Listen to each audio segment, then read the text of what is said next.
আমি ও আমার সহকর্মীরা সবাই আমরা সেই অঙ্গীকার রক্ষার চেষ্টা করে গেছি। কোথায় কতটুকু সাফল্য অর্জন করতে পেরেছি, কোথায় ব্যর্থ হয়েছি, সে বিচারের ভার আপনাদের উপর থাকলো। আমাদের প্রচেষ্টায় কোনো ঘাটতি ছিল না। আমরা মানবতা বিরোধী অপরাধ, দুর্নীতি ও অনিয়মের বিচার প্রক্রিয়াকে রাজনীতি ও প্রতিশোধের ঊর্ধ্বে রেখেছি। আমরা ভঙ্গুর প্রতিষ্ঠানগুলোর প্রশাসনিক, বাণিজ্যিক, আর্থিক সংস্কারে হাত দিয়েছি, যাতে ভবিষ্যতে কোনো সরকার জনগণের ইচ্ছার বিরুদ্ধে নিজেকে স্থাপন করতে না পারে। আর সর্বোপরি আমরা একটি উৎসবমুখর, অবাধ, নিরপেক্ষ, শান্তিপূর্ণ, পরিচ্ছন্ন ও বিশ্বাসযোগ্য জাতীয় নির্বাচনের আয়োজন করেছি, যার মাধ্যমে জনগণ আবার তাদের ভোটাধিকার ফিরে পেয়েছে। এই নির্বাচন কেবল একটা ক্ষমতা হস্তান্তরের প্রক্রিয়া নয়, এটি বাংলাদেশের গণতান্ত্রিক ব্যবস্থার নতুন অভিযাত্রার সূচনা, নতুন বাংলাদেশের জন্ম। এই অর্জনের পেছনে যারা ছিলেন, জুলাইয়ে রাস্তায় নেমে আসা প্রতিবাদকারী তরুণ তরুণীরা, সেই সাহসী মানুষগুলো, শহীদ ও আহতরা, তাদের প্রতি আমি গভীর শ্রদ্ধা ও কৃতজ্ঞতা জানাচ্ছি।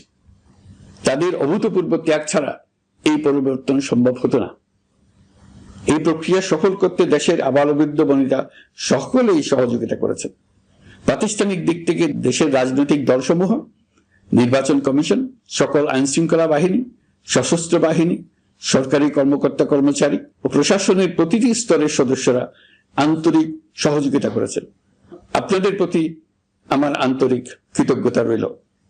আপনাদের ধৈর্য, পেশাদারিত্ব ও আস্থার উপর ভর করেই এই পথ চলা সম্ভব হয়েছে। প্রিয় দেশবাসী, 24-এর গণঅভ্যুত্থানের সময় দেয়ালে দেয়ালে তরুণরা যে নতুন বাংলাদেশের স্বপ্ন এঁকেছিল, তার কেন্দ্র ছিল প্রাতিষ্ঠানিক সংস্কার। সেই প্রত্যাশা বাস্তবায়নে অন্তর্বর্তী সরকার প্রায় 130টি নতুন আইন ও সংশোধনী প্রণয়ন করেছে এবং প্রায় 600টি নির্বাহী আদেশ জারি করেছে, যার প্রায় 84% ইতিমধ্যে বাস্তবায়িত হয়েছে। এই সংস্কার সমূহ নাগরিক অধিকারকে সংহত করেছে, বিচার ব্যবস্থাকে শক্তিশালী করেছে এবং গুম, খুন ও বিচার বহির্ভূত হত্যার সংস্কৃতি যেন আর কখনো ফিরে না আসে সেটা নিশ্চিত করেছে। আমরা দায়িত্ব গ্রহণের সময় দেশের আইন শৃঙ্খলা পরিস্থিতি ছিল অত্যন্ত ভঙ্গুর। থানাগুলো ছিল পুলিশ শূন্য, জনগণের মধ্যে আস্থার বদলে ভয় ও শঙ্কা তৈরি হয়েছিল। ধাপে ধাপে আমরা সেই অবস্থার পরিবর্তন ঘটিয়েছি। আজ পুলিশ আর মারণাস্ত্র ব্যবহার করে না, বেআইনিভাবে কাউকে তুলে নিয়ে যায় না, বন্দুক যুদ্ধের নামে হত্যা করে না, পুলিশ ও গোয়েন্দা বাহিনীর ভয়ে কাউকে ডিলিট বাটন চাপতে হয় না। জনবান্ধব ও জবাবদিহিমূলক বাহিনী হিসেবে গড়ে তোলার লক্ষ্যে পুলিশ কমিশন অধ্যাদেশ 2025 প্রণয়ন করা হয়েছে। বিচার বিভাগকে স্বাধীন ও শক্তিশালী করতে পৃথক সচিবালয় গঠন, বিচারক নিয়োগের স্বচ্ছ কাঠামো এবং দেওয়ানি ও ফৌজদারি আইনে যুগান্তকারী সংস্কার করা হয়েছে। সেপারেশন অব জুডিশিয়ারির জন্য মাজদার হোসেন মামলার রায় আমরা বাস্তবায়ন করে গেলাম। গুমকে মানবতার বিরুদ্ধে অপরাধ হিসেবে স্বীকৃতি দিয়ে আন্তর্জাতিক অপরাধ ট্রাইব্যুনাল আইন সংশোধন করা হয়েছে। বিচার প্রক্রিয়াকে স্বচ্ছ করতে রায় সরাসরি সম্প্রচারের সুযোগ, বিদেশি আইনজীবী নিয়োগ এবং অন্তর্বর্তী আপিলের বিধান যুক্ত করা হয়েছে। বাংলাদেশ যেন আর কখনো মানবাধিকারহীন রাষ্ট্রে পরিণত না হয় সেই লক্ষ্যে জাতীয় মানবাধিকার কমিশন অধ্যাদেশ জারি করা হয়েছে এবং কমিশন গঠন করা হয়েছে। প্রিয় দেশবাসী, একটি সমাজ তখনই উন্নত হয় যখন তার নারীরা নিরাপদ, সম্মানিত ও সমান অধিকার প্রাপ্ত। উন্নয়ন তখনই টেকসই হয় যখন নারীরা সিদ্ধান্ত গ্রহণে, অর্থনীতিতে, শিক্ষায় ও নেতৃত্বে সমানভাবে অংশ নিতে পারেন। যে নতুন বাংলাদেশের স্বপ্ন আমরা দেখছি, নারীদের অগ্রযাত্রা ছাড়া তা গড়ে তোলা সম্ভব নয়। নারী ও শিশু সুরক্ষা, যৌন হয়রানি প্রতিরোধ অধ্যাদেশ, পারিবারিক সহিংসতা প্রতিরোধের অধ্যাদেশ এবং নারী ও শিশু নির্যাতন দমন আইন সংশোধন করা হয়েছে। নতুন এসব আইনের মাধ্যমে কর্মক্ষেত্রে ও শিক্ষা প্রতিষ্ঠানে নারীদের হয়রানি প্রতিরোধ ও সুরক্ষা আবার নিশ্চিত করার পথ সুগম করা হয়েছে। প্রিয় দেশবাসী, অভ্যুত্থান পরবর্তী এক উত্তাল সময়ে দেশকে ধীরে ধীরে স্বাভাবিক ধারায় ফিরিয়ে আনতে আমাদের সশস্ত্র বাহিনীর সৈন্যরা যে ধৈর্য, পেশাদারিত্ব ও দায়িত্ববোধের পরিচয় দিয়েছে, তার জন্য দেশবাসীর পক্ষ থেকে আমি তাদের প্রত্যেককে আন্তরিক ধন্যবাদ জানাচ্ছি। একই সঙ্গে বিশেষভাবে উল্লেখ করতে চাই, যখনই কোনো সংকটময় পরিস্থিতির উদ্ভব হয়েছে তখনই দেশের রাজনৈতিক নেতৃত্ব আমাদের আহ্বানে তাৎক্ষণিকভাবে সাড়া দিয়েছেন এবং সহযোগিতার হাত বাড়িয়ে দিয়েছেন। এই পারস্পরিক দায়িত্ববোধ ও সংযমই দেশকে অস্থিরতার পথ থেকে স্থিতিশীলতার দিকে এগিয়ে নিতে সহায়ক হয়েছে।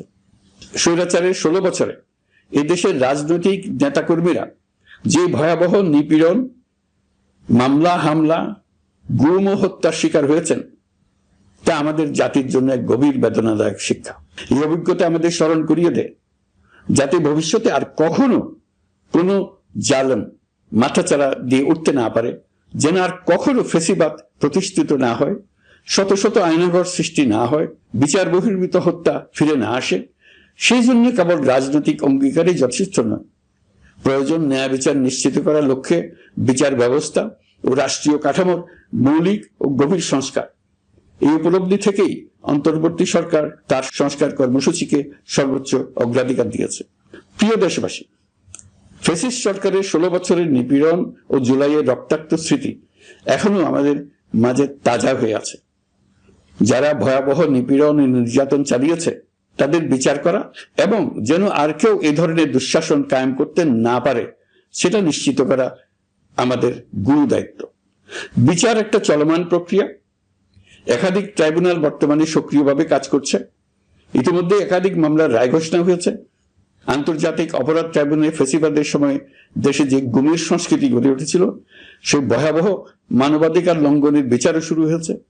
বেশ কিছু মামলার বিচারিক কার্যক্রম এখন শেষের পথে।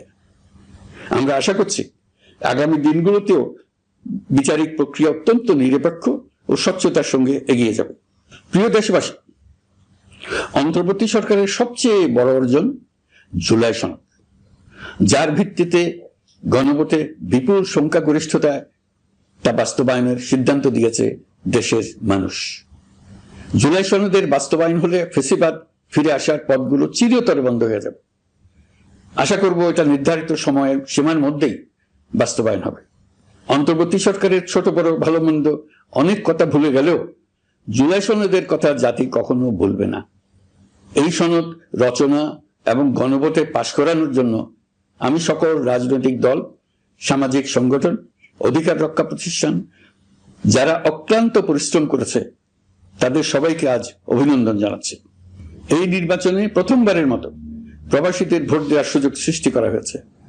যখন একজন ভোটার গর্ব করে এই নির্বাচন ও গণভোটে ভোট দেওয়ার অভিজ্ঞতা সোশ্যাল মিডিয়ায় বলে, তখন একজন নাগরিক হিসেবে আমি আনন্দ ধরে রাখতে পারি না। আমি আশা করি এই প্রক্রিয়ায় ভবিষ্যতে আরো অনেক বেশি প্রবাসীরা নিশ্চিন্তে অংশগ্রহণ করতে পারবে। প্রিয় দেশবাসী, আমরা দায়িত্ব গ্রহণের সময় অর্থনীতি ছিল বিপর্যস্ত, ব্যাংকিং ব্যবস্থা ভেঙে পড়েছিল, অর্থ পাচার ছিল লাগামহীন। আমরা রাজস্ব ব্যবস্থাপনা, করনীতি, মুদ্রা ব্যবস্থাপনা, আর্থিক খাতে কাঠামোগত সংস্কার এনেছি। তলাবিহীন অর্থনীতি আমাদের জন্য রেখে গিয়েছিল আগের ফেসিবাদী সরকার। কেন্দ্রীয় ব্যাংক বাণিজ্য ব্যাংককে ফতুর করে দিয়ে গেছে, $234 বিলিয়ন পাচার করে নিয়ে গেছে, বিশাল ঋণের বোঝা রেখে গেছে। এইসব আমাদের জানা কথা। আমরা যারা এই অর্থনীতি আবার চালু করার দায়িত্ব পেয়েছিলাম তারা দিশা খুঁজে পাচ্ছিলাম না। এখন যাবার সময় স্বস্তি পাচ্ছি যে আমরা অবস্থার মোকাবেলা করতে পেরেছি এবং নতুন অর্থনীতির বুনিয়াদ রচনা করে রেখে যেতে পারছি। এখন আর পাওনাদাররা আমাদের তাড়া করতে আসবে না। আন্তর্জাতিক লেনদেনে আমরা চোখে অন্ধকার দেখব না।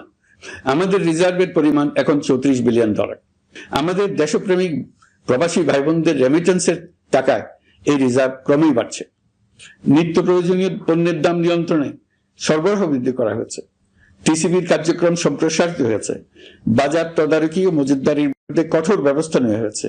এর ফলে খাদ্য মূল্যস্ফীতি উল্লেখযোগ্যভাবে কমেছে।